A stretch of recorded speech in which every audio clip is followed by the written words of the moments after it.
I'm Nicole Matthews, corporate America dropout turned entrepreneur and owner of the Henley Company, an event, travel, and lifestyle management firm. It wasn't that long ago that I was dreading my drive to my fancy corporate job each day or felt disenfranchised with the work I was doing. In 2007, I jumped off the corporate escalator and directly into the elevator of opportunity. Today, I'm an author, speaker, educator, and serial asker. I wholeheartedly believe that your life changes when you start creating your own opportunities and making big asks. Hands down, the business and life I have today is 100% the product of giving myself permission to design the life I want to live. It was always my dream to work at the Olympics, and by making a big ask, that dream became a reality. I now have multiple Olympic projects to add to my life resume. I created the Big Ask podcast to share these best practices with you. Whether you're an entrepreneur hungry for revenue-generating tips or an individual restless to make a significant change, the life you want to live could be just one big ask away.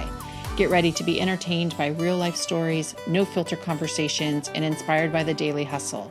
So let's get started. This is the Big Ask Podcast.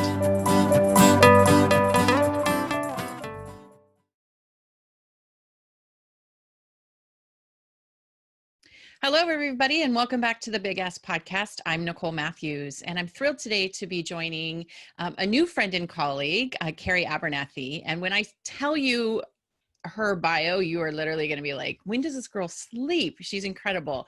First of all, in our industry, we have some acronyms or some designations that we put at the end of our name, and you have an alphabet soup. So I'm super impressed with that. So Carrie Abernathy, CMP, CEM, CSEP. Girl, you have literally been studying up a storm, I think, for the last couple of years, earning those industry designations. So we're going to talk about that.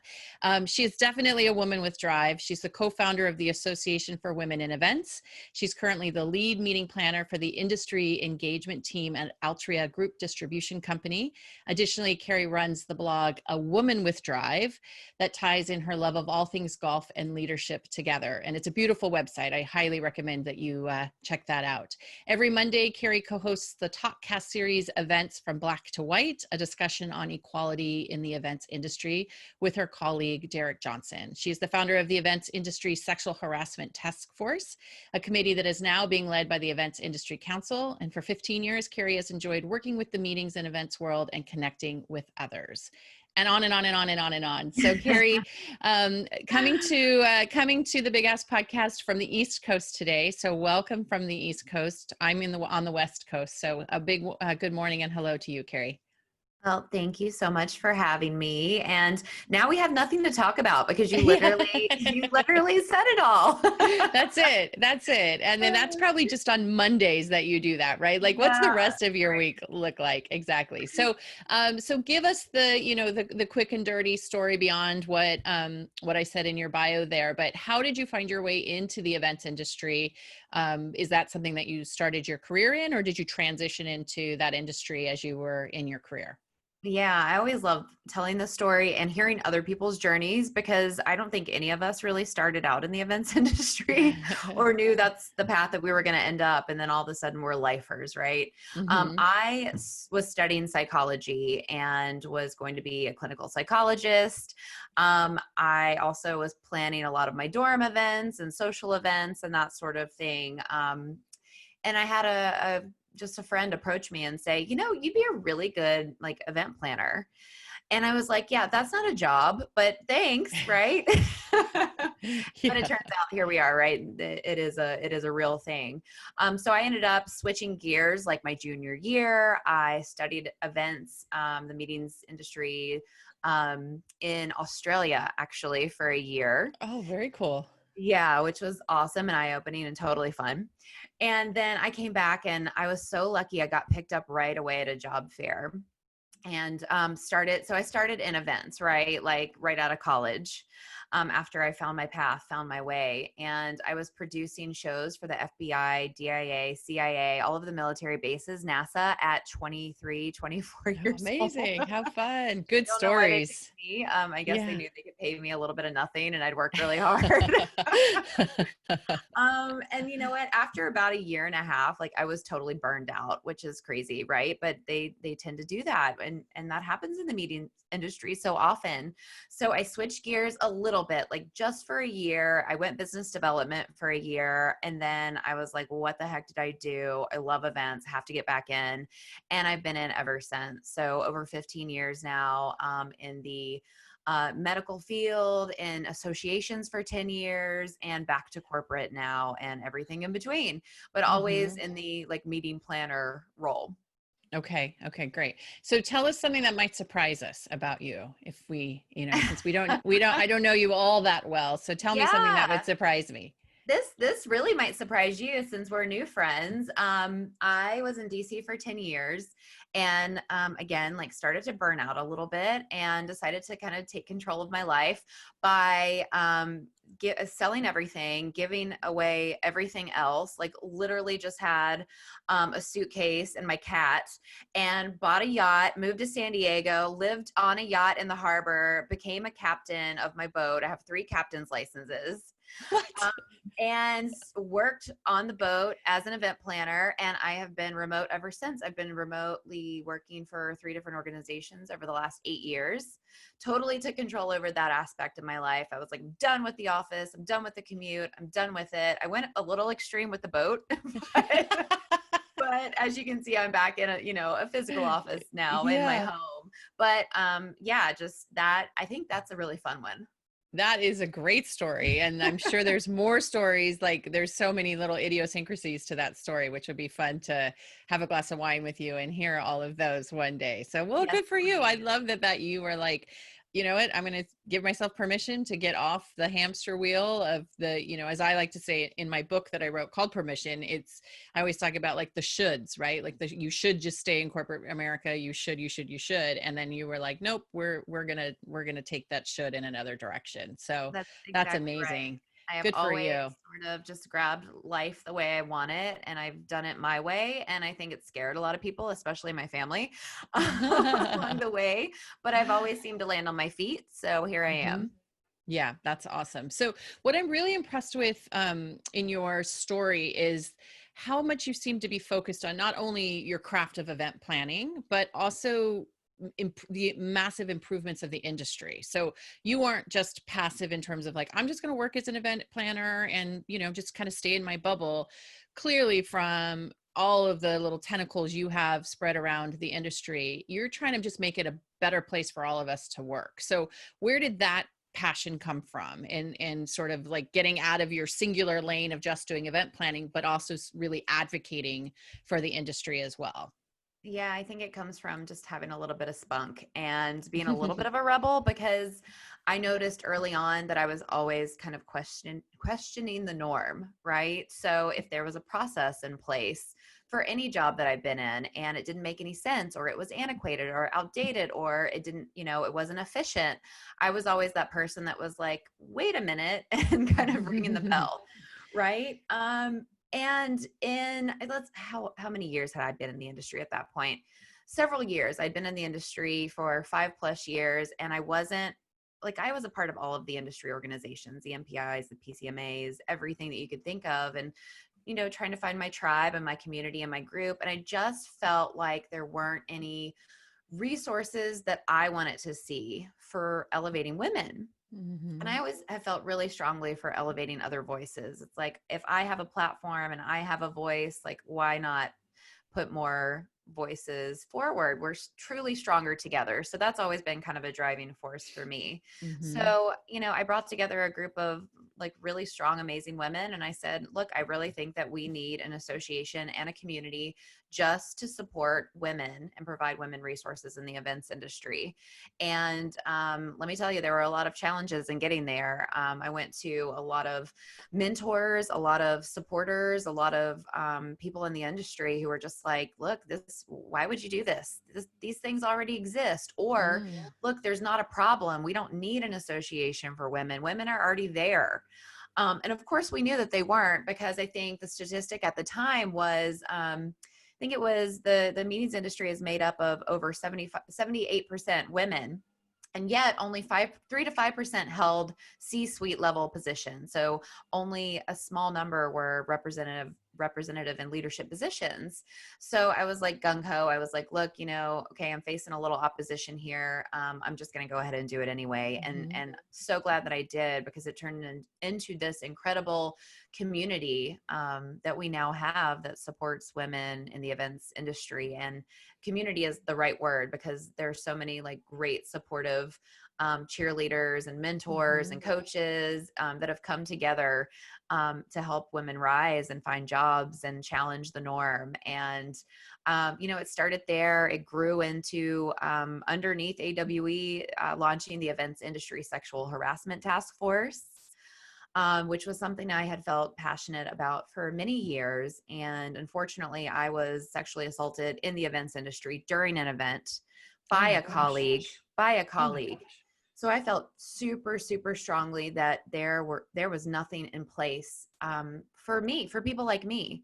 I had no idea where to report it. I had no idea if there were resources on how to manage or how to survive or how to stop it in my organization in the future, how to stop it at my events. So I had built this plan for this task force years before it finally got picked up. And I'd beaten down the door of like every event industry group, and just nobody was ready. Everybody was so afraid to touch sexual harassment until I think it was 2017. And hashtag Me Too and hashtag Meetings Too were unfortunately trending. And finally, I went to these groups again and I said, look, if it's not the time now, like when? So they were all ready to get on board, and we brought together PCMA and MPI and IAEE and EIC, and IMEX got on board, and GBTA, and I could go on and on. So many groups signed up, and they were finally willing to tackle this. And now it lives under the Events Industry Council. So the pledge that we put together, the resources we put together, I'm super excited that it lives under EIC, as it should. They're the gold standard for, all of the great just standards in the events industry. So I'm super glad that they are behind it and took it and ran with it. Yeah, my gosh, congratulations on that. And just a hearty thank you for stepping forward and just, providing that space for particularly women who I, naively, as you were talking, I was like, oh my God, of course that would be something we need to be thinking about, So are there statistics on like how many women in the industry face sexual harassment in a year? Yeah, there have been a lot of studies, and people are still at kind of a point where they're not willing to come forward. And have you heard of Courtney Stanley and Sarah Solomon Dodden? They actually specialize. They brought forward hashtag Meetings Too, and they specialize in eradicating sexual assault, specifically in the events industry. So they have amazing data, resources. They run programs. They'll come into your workplace. They'll come to your events. They'll run programs around this topic. So they're really the data resource for it. So yeah, if we can provide your listeners with their link, we should definitely do that. Yep, we'll definitely get those into the show notes. So thank you for that. So, wow, that's like super powerful stuff. So thank you so much for your dedication to the industry and just to women in general. So the Association for Women in Events is, talk through that a little bit. Are there chapters around the country? Is it a national organization? How do women who perhaps aren't in your local market get engaged? Yeah, well, there's a little bit of a COVID and resilience story here. So we'll kind of talk about that for a second. I mean, how much time do we have? Do we have like 3 hours? We do. Don't you worry. Don't you worry. Great. So the 501c3 organization, the Association for Women in Events, AWE, actually had to sunset at the end of April as a membership organization. We were an international organization, international virtual organization. We had communities, but not chapters, over 1,000 members. We had incredible support. But as you know, with COVID, with coronavirus, with the shift, with the pivot, I hate that P word. I want to make it into a drinking game, right? I hate it. Yeah. But the reality kind of set in around April of this year. And we had a moment where we were like, we can't in good conscience ask for funding from these amazing organizations like PSAV and Freeman and other groups that were Mhm. funding us, but also, having to go through their own cuts and layoffs. And we couldn't ask our, our meeting planners to pay $200 a year to be a part of this community that they like desperately needed when Yeah. they didn't have a job. So we made the hard decision at the end of April to sunset the official organization. We're now a free Facebook community called Great. Elevate Her Lounge. Okay. So if you're searching for us, that's where we live now. We're free. There's no official board, committee, membership. It's all free. And it's been kind of an incredible shift. So I'm Yeah. more proud of it than ever. Can't wait to see what happens after live events come back. Like, would love to have our annual conferences again and meet Mhm. in person. But for now, this has been like the most incredible shift, and has been a really good thing for us and for the industry. That's awesome. Good for you for keeping it up, even whatever format it needs to be given current events. So Yeah. thank you for that. Tell us about events from Black and White, Black to White, excuse me. So Yeah. Because I can sit obviously, still, right? um, yeah. So what motivated you to start that conversation with Derek? Yeah, obviously I'm into elevating people, right? And into just making sure that we're highlighting important things in the events industry, that they're not just trends, that they don't just go away after an article or a couple of days or that sort of thing. So after the death of George Floyd, I reached out to Derek Johnson, one of my colleagues who I had met through PCMA.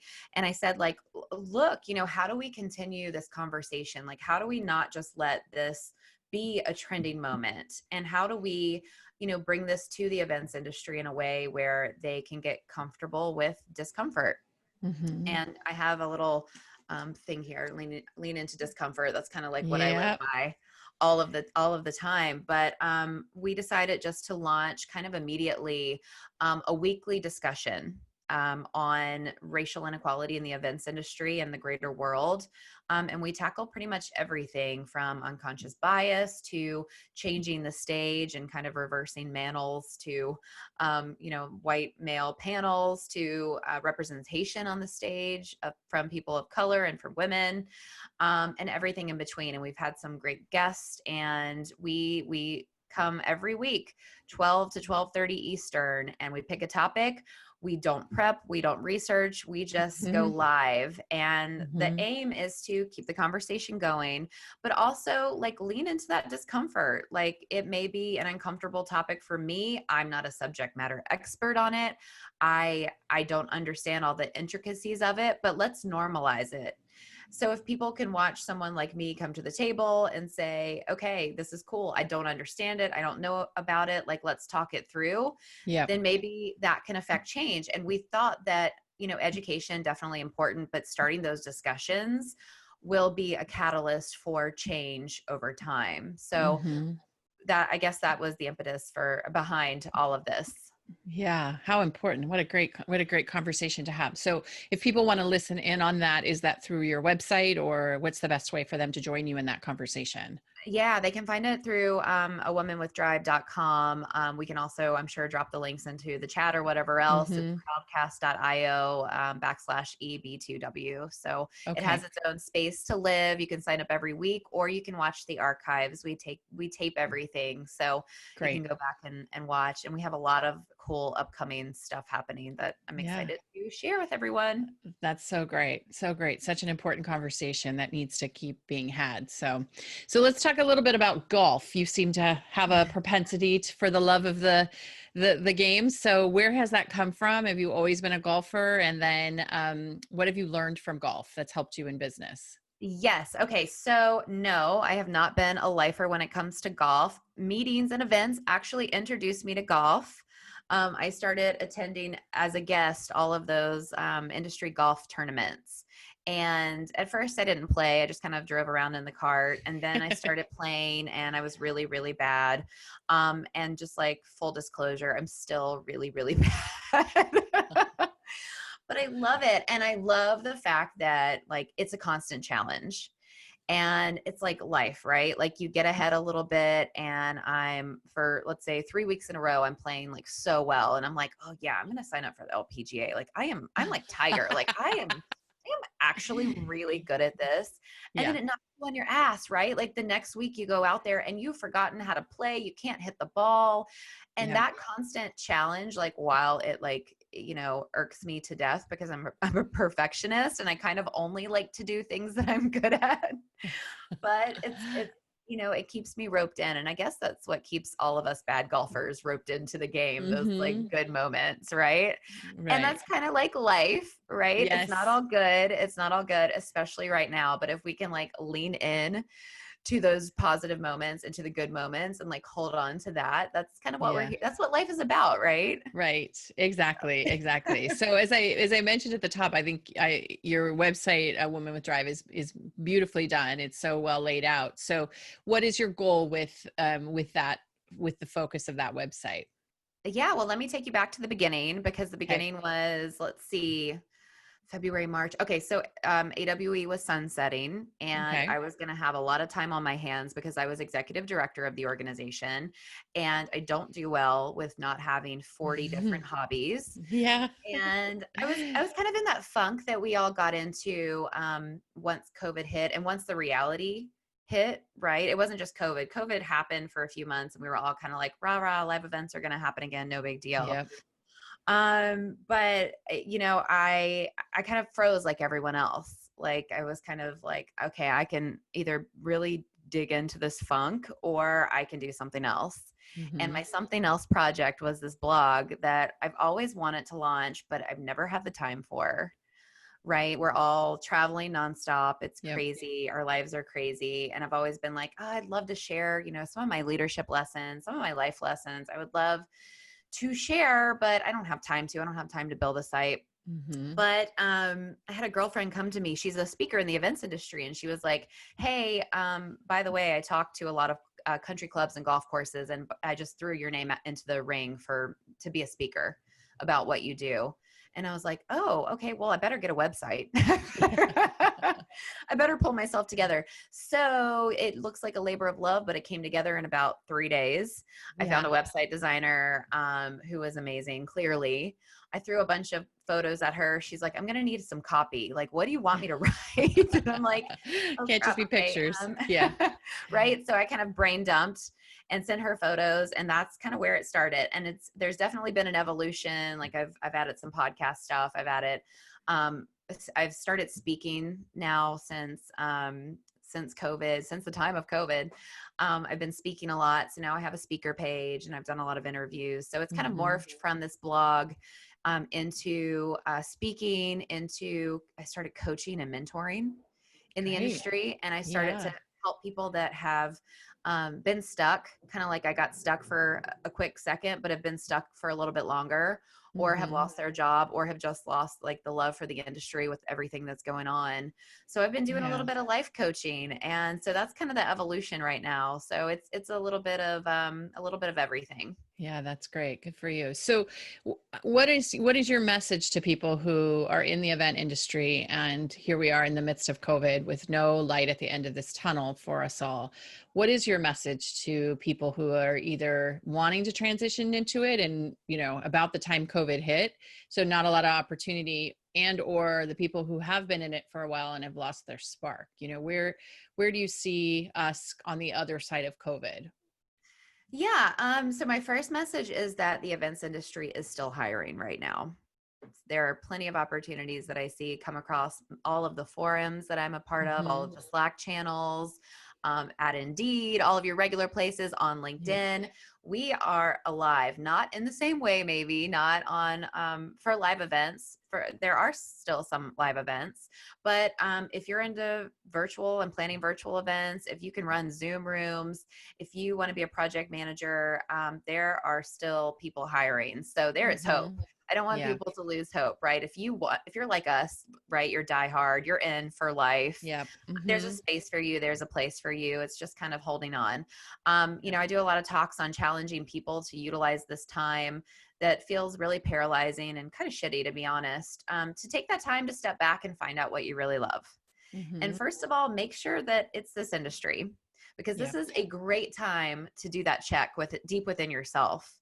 Because maybe you're doing events and you've been doing events for 20 years because that's what you do. And we get Mhm. in these cycles where it's like, produce event, it's done, birth the baby, move on. And it's Yep. great, but we get so caught up in that we never really take that time to step back and figure out like what we really love. Mhm. So I have been challenging people to strip away your event planner or event industry role and really look at yourself and use this time to kind of dig in. And do you really love cooking? Maybe do you Mhm. want to do a virtual cooking show instead? Do you want to be an Mhm. influencer? Right. Do you want to be on the event marketing side or just the marketing side? Or do you want to do Mhm. PR, event PR or other PR? You Right. know, there's so Right. many avenues and so many, like you said, translatable skills. Yep. Maybe this Definitely. is your time to shift, and maybe you look inside yourself and you find something else and you do have those translatable skills. We Yep. are all project managers, right? We are all logistic managers and people managers and contract negotiators, and Mhm. those are roles that are completely translatable against across any industry. Yeah, So it's just definitely. kind of like Definitely. having, again, I keep going back to the positive mindset. I'm not a woo woo person. I don't I hope that you don't think that I am, but I'm Yeah. leaning into it a little bit because I think this is a great time for us to kind of like look within and introspect and like give ourselves that gift where we kind of dig in and figure out where we want to be. Yeah, no, I agree. I think this time, if nothing else, has really been an opportunity for people to do some soul searching, to take those classes online or workshops online that they felt like they never had time for. Like, I think one of the Yeah. saddest things that could come out of this whole experience is that you're the same person as when you went in to COVID, right? Like, we all need to have been focused on just personal development, career development. It's a great opportunity for networking. And if you are playing small in this moment, then you've got to get yourself out of that mindset and into a place of, it's the time to be big. There might not be huge business opportunities at the moment, but there's huge opportunity in terms of time to be using that time well spent. Yes, and And agreed. And I have actually am mentoring someone right now who started her own consulting business, and it's taking Mhm. off and she is finding clients pretty easily and it's fire for her. Yeah. And I'm so proud of her because not only is she starting a consulting business in the middle of a Mhm. pandemic, but Mhm. it's like it's taking off. So it just goes to show you, like, if your heart and your passion is in it and you have that Yep. fire, like, we can make it work. We don't have to Yep. be mentally stuck. We don't have to, it's really easy to be in the poor me mentality right now. Yep. Like, I was there, I get it. There are days Yep. when I'm still there. I feel for our industry. I told you I have survivor's guilt, right? So Yeah. we are all feeling for our industry, but there is Mhm. definitely there's hope and a light at the end of the tunnel and so much more that we can be leaning into. I always love to tell people about my story about Coursera. I don't know if you've ever been to that site and taken courses through it, but No, I know of it, but I haven't taken one. Yeah. I think everyone found out about Coursera through Yale, the Science of Well-Being Uh-huh. course that they did, Uh-huh. right? Have you Yep. heard of that? Yes, I have. So I decided, like, 16,000 other of my colleagues to take it because I was like, I don't know what to do right now. I guess I'll do that. And when I put at the end, when I posted what I had done in my little certificate from Yale on Facebook and LinkedIn, I got 3 offers to talk about happiness and how to bring joy to your virtual events immediately afterwards. And I Cool. had really shied away from being an industry speaker. I didn't feel like I had a story, but I was like, you know what? I'm going to lean into this. Like, I'm going to lean into something that scares me. I have the time. Like, I'm going to give back in this way. And just from being curious, just from taking that free course on Coursera, I kind of launched this whole speaking career that I didn't Amazing. know could exist for me. So Right. I love to tell people that because it's like, okay, it was free. I didn't think it was going to lead to anything, but you never know what's going to Yep. happen, right? Yeah. Right. Exactly. There's so much time to be curious right now, which is Yes. really a blessing, which is really, really a blessing. So, um, who do you look up to professionally? Are there been mentors for you in your career in life? Oh yeah. Oh yes, I have tons of mentors. I won't go and name them all here, but some of the industry people I like, outside of the industry people that I love, Sarah Blakely Spanx, the Uh-huh. founder of Spanx, Yep. total badass. I have some coaches that I've been talking with and working with that are just amazing. And I highly suggest everyone think about getting a coach. I was not coachable before COVID. I was just not one of those people that believed in coaching. I totally believe in it now.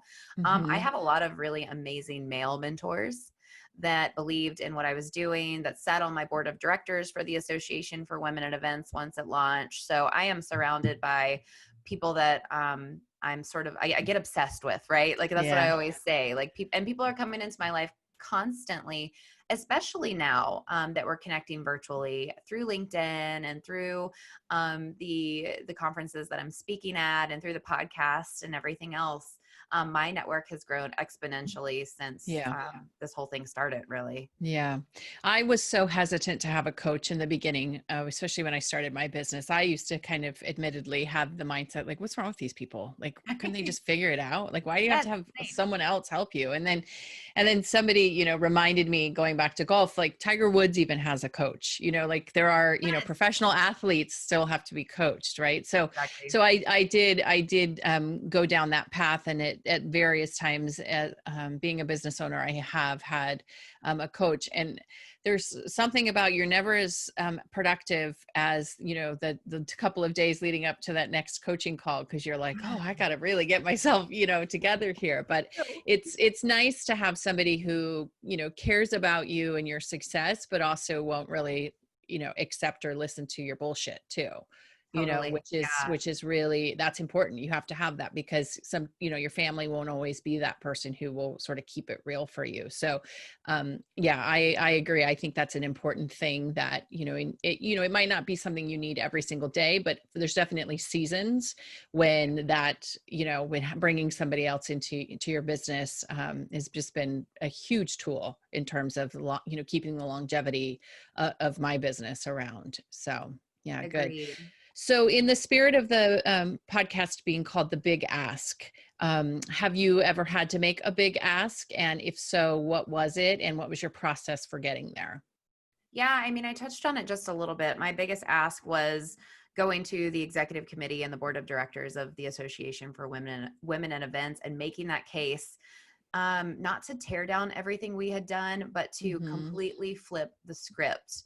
And we were on this trajectory to do X, Y, and Z, and to expand and to go here and there. And it was amazing. And I had to be the person that kind of put the kibosh on it to turn us around, and do a 180 and ask everyone to get behind me, Mm-hmm. and to get on board. Right. And the same with anything that I've done, AWE, events from Black to White. Like I'm sitting there, I'm asking people all of the time Yeah. to jump on board to things that are uncomfortable or new, or different. And so I feel like my life is a big ask. Yeah, good. I love that. I love that. I love that. So, if somebody was feeling uncomfortable about making a big ask, what would be your best advice? I talk about this a lot, and I'm like, girl, or guy, get uncomfortable with being uncomfortable, because we are, Mm-hmm. I mean, if we're not living it right now, right? Like we are all so uncomfortable with so many of the things that are happening. And if we could just lean in, and Mm-hmm. instead of waking up uncomfortable and having that anxiety about like what's next, but just lean in and have that, you said it earlier, that curiosity. I Yeah. say that all the time, that wonder, kind of going back to like your childhood, just that Mm-hmm. childhood spirit of like, well, what's next? What could be next? Like, this is such a different time, and Yeah. changing your mentality. I think it's all about repositioning Yeah. things and Yeah. grasping the positive. So Right. it's not going to be comfortable, and you are going to get no, and you are going to fail at Mm-hmm. times. Mm-hmm. But I think the best advice that I could give people is that failure, and no, it's just not the end. It's not Right. like, that's not the curtain closes, right? Like Right. there are so many lessons that come out of that, and growth. Mm-hmm. Discomfort equals growth in my mind. Yeah. And that's what I always preach. So you just got to Yeah. get used to it. Right. And I think too, people just think it's like no door slams and that's it. And so Right. often it's no, and let Okay. me offer this instead, or have you thought about this? And so it's not, a no isn't just a no. It often comes with a lesson or a learning opportunity or some way for you to think about, something differently. I mean, I was just, Right. I was on a call yesterday with somebody, sort of inviting them to partner, and it was a no, but it led to a whole other conversation that's going to then now help our organization, my client, just to get better. So, Yes. some people could have hung up the phone and been like, well, he said no, and now what are we going to do? I looked at it as, oh my God, what great feedback that I got. So I didn't get a yes to my initial question, but I got a whole lot more, which I think ultimately will lead to something beyond what my original ask was. And that again goes back to curiosity of like, I wonder, here's an idea I have. That's always how I sort of approach it. Like, here's my idea. What do you think? This is kind of what I'm looking for, but I'd love to know what you are thinking. And it's amazing what that recipe suddenly becomes, like all the ingredients, that I've put in, that you've put in, and then like, what can we create together? That for me is when I get fired up about like, what can Yes. we create together? There's endless opportunity here. And if you're only looking at the ask as a yes or no, you're going to be disappointed a big part of the time, because often it is no, but it just keeps getting you closer to the yes or the new opportunity, which is going to be even better. So true. That's so good. And I tell people, like the only guarantee is that if you don't ask, you're not going to get anything. It's Yeah. Hmm. 100% a no if you Yep. don't do it, right? Right. Ask big and, shoot for the stars, dream big, ask big, and Hmm. see what happens. Yep. It might Exactly. be And like just a layer underneath, right? right, 100%. I mean, for me, my big ass story that I tell is about how, and I've talked about this before on the podcast, about how I wanted to work the London 2012 Olympics.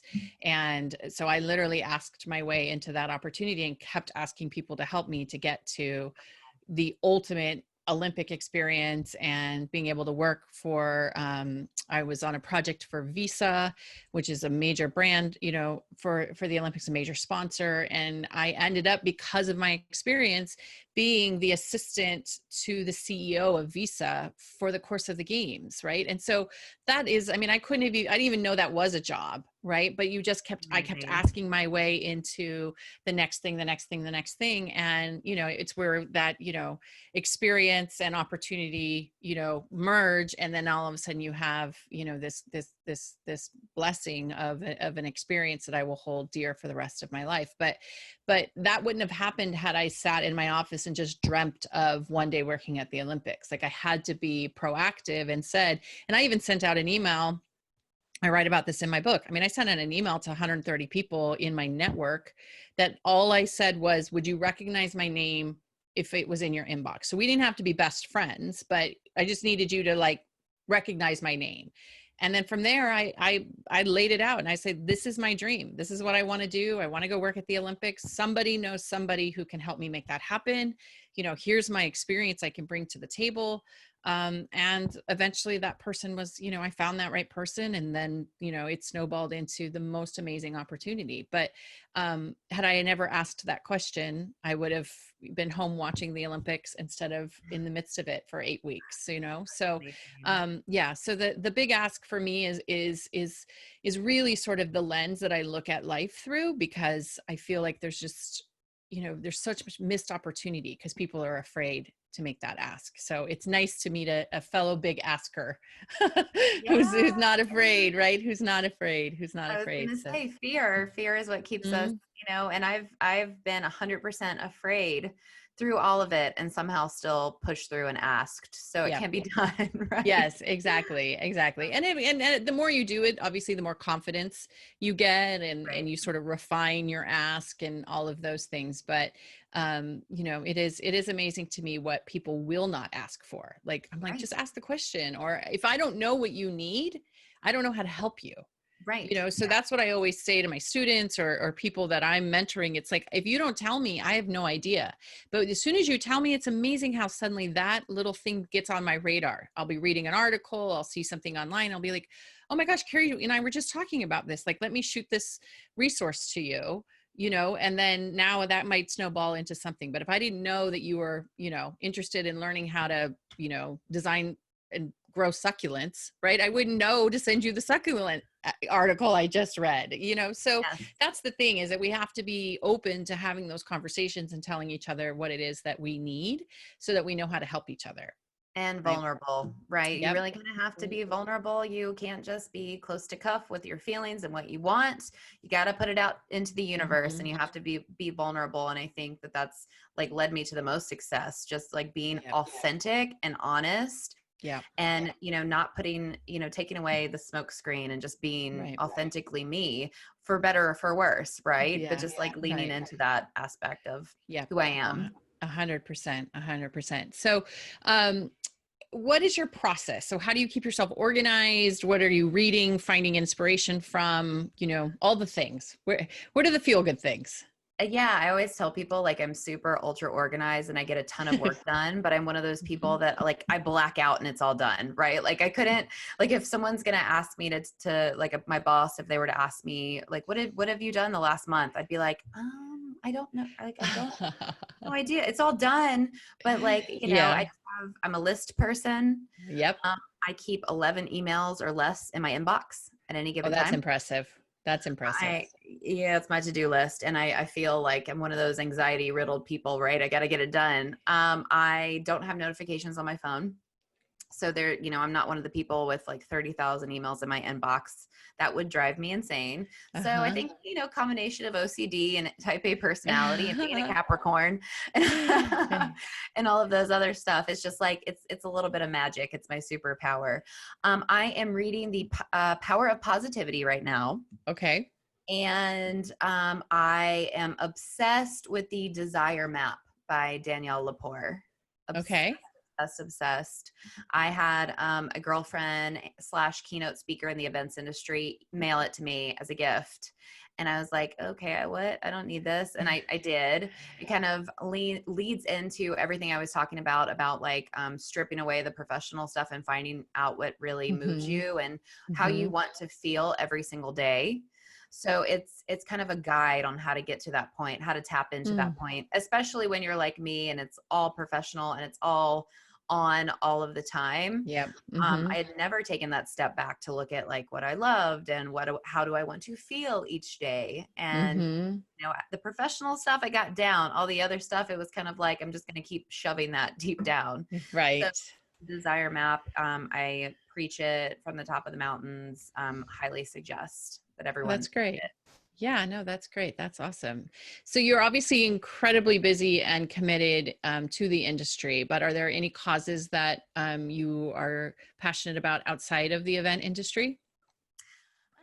Not, not really. My whole life has been invested in the events industry, so I don't really Yeah. have a time for a lot more. I told you I adopted a couple kittens, feral kittens, Hmm. in the last couple weeks, so that just puts even more on my plate. For me, it's right now. I'm being a little bit selfish. I'm trying to foster my relationships and friendships and Good. colleagues. So I'm leaning into myself right now Good as an for you. That's awesome. extracurricular project outside of all the Yep. other things I do for the events industry. Yeah, exactly. Yeah. And I think that, kind of fostering relationships, like you said, I mean, that's kind of one of the things I've paid attention to during this whole COVID period is who is reaching out and who isn't reaching out. I think if you sort of took stock of like the people who have regularly, kind of checked in, how's it going, versus the people who might have had a bigger presence in your life, when life was quote normal, but now all of a sudden they've kind of disappeared. I'm sort of fascinated by who's showing up in our lives at this point. So Yes, I am a psychology major at heart. Like I still love all components of sociology and human behavior. And uh-huh. my circle has shifted completely Yep. after the pandemic started. And, for better, Yep. actually for better. So I'm Yep. really, really grateful. But it's been hard on all of us. It's been hard to Mhm. stay connected and to reach out. And so I'm just trying to like get back there myself, to Yeah. give myself, to other people, and to Yeah. reassess my circles, like you said, as well. Yeah. In the beginning, I've been a bit more remiss, but in the beginning, I used it as an opportunity. I created a list of kind of different categories of, people I looked up to professionally, or like dear friends, that kind of thing. And I actually sent handwritten notes to them, just as a, thinking of you during COVID, that kind of thing. Thank you so much for being important in my life. And that was just really fun to sort of take that old school approach. And actually, they'd send me a picture of the card they got in the mail, like totally unexpected, right? When do we ever physically get fun mail anymore?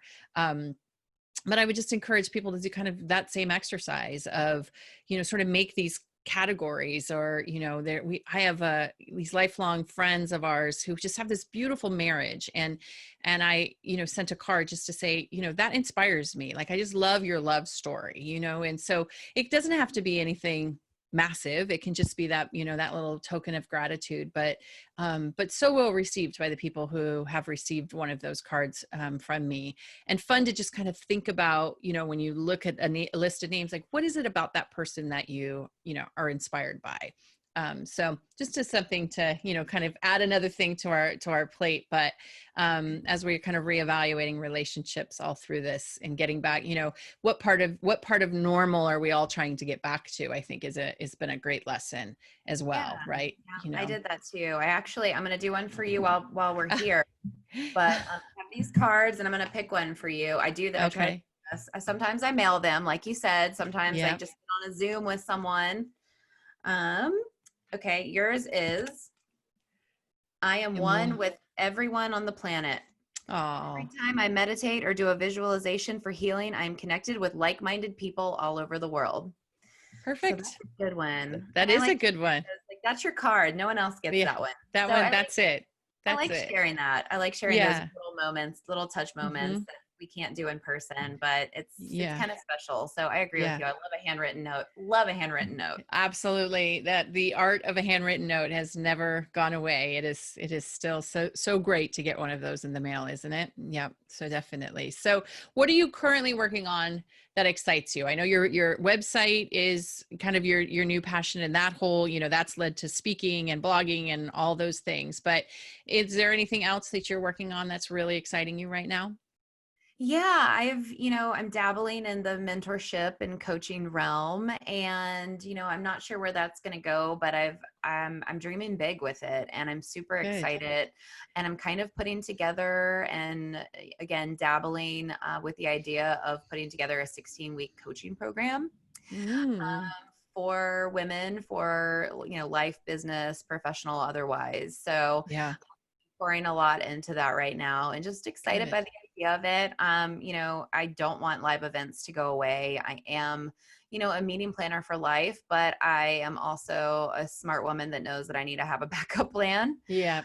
I Hmm. hope my job isn't listening to this, but they know, that I want to hone other skills, and I want to, I want to have other skills too, even if the world just, we wake up tomorrow and it's all the same. I'm excited that I have these new skills. I've Yeah. been really excited about speaking and, elevating, spreading my message and elevating women and others in the meetings industry. So it's just been, I don't know, it's just a really exciting time.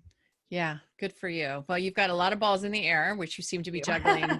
very successfully. So, and the industry is better because of your dedication. So, thank you so much for that. So, we're going to end our podcast with the rapid fire questions.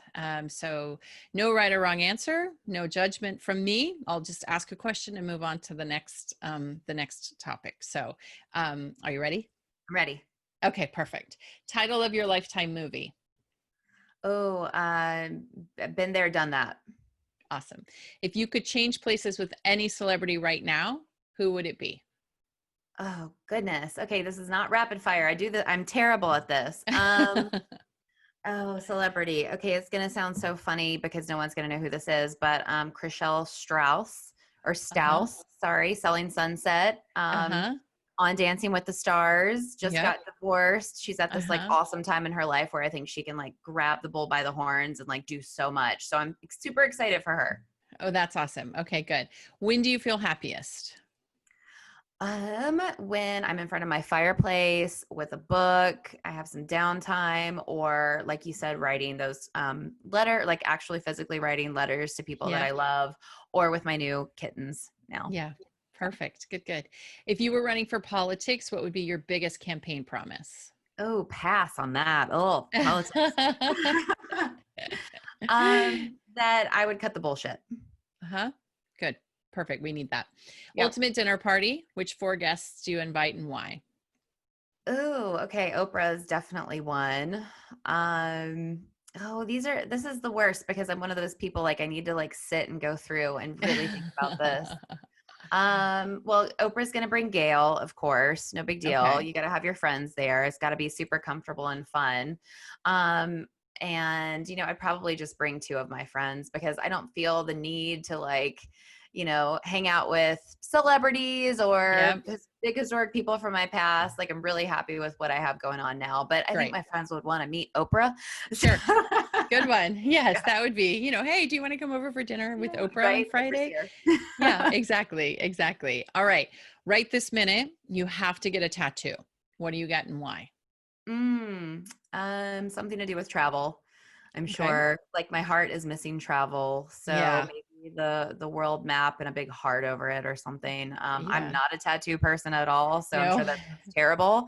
But my heart is missing the road for sure. Yep, definitely, definitely. I was in Mexico last week for a client and or 2 weeks ago, and it was so fun to like actually get my passport out. And like the moths like came out of it because Right? I don't it even know had. where mine is. Yeah, because it'd been been a minute since I needed to have my passport. So it Wow. is funny how those of us who do spend a lot of time on the road, how in the beginning it was so nice because you're like, oh, I'm grounded, and then now you're kind of like, okay, we're ready. Like let's get back to it. So Yeah. okay, all right. Biggest pet peeve in business. People not responding in a timely manner. Got it. What's your wish for the next generation? Oh, that maybe the political parties that are in place do go away and we reinvent the system. It's Yeah, not great yeah, and not it could be working. fixed. It could be Yeah, fixed. I would. Yes, I think so. When does your light shine the brightest? Ooh, when I am feeling love from family and friends and colleagues. Yeah, And yeah, I'm just feeling the love. good for you. Okay, great. Last one. What is your big ask, either personal or professional, right this minute, and how can we help you? Ooh, okay. My big ask is that everyone listening, visit the blog, join the blog, listen to what I have to say. And more importantly, if anything resonates with you, please reach out to me. Like, I want to hear about it. I want to be a part of your network. I want to know you. I truly, truly mean that. I'm not just saying it. I get nothing from my blog, no money, nothing else. Like, I just want to know you, and I want to know if my what I'm doing is helping you or resonating in any sort of way. Yeah. Well, Carrie, you are awesome. So thank you so much for everything you've done to elevate our industry and to just help women in general, just help them to live their best life. So I have thoroughly enjoyed our conversation. And most importantly, thank you for saying yes to my big ask to being on the podcast. So Oh, I wish thank you you, for having I me. wish you all the best, and we'll make sure beyond your website, which is give it to me again, the A website. A womanwithdrive.com. womanwithdrive.com. Okay, perfect. Suddenly I doubted myself. We'll get that up in the show notes so that everybody can connect with you. And what about on social? What is your handle on social? I have two, carrie.golf on Insta, or woman with drive. Yeah, perfect. Awesome. Okay. Well, thank you so much for sharing your wisdom with all of us, and all the Thank best to you. you. You're the best. Yeah. Thank you, Nicole. Thank Appreciate you. it. You bet.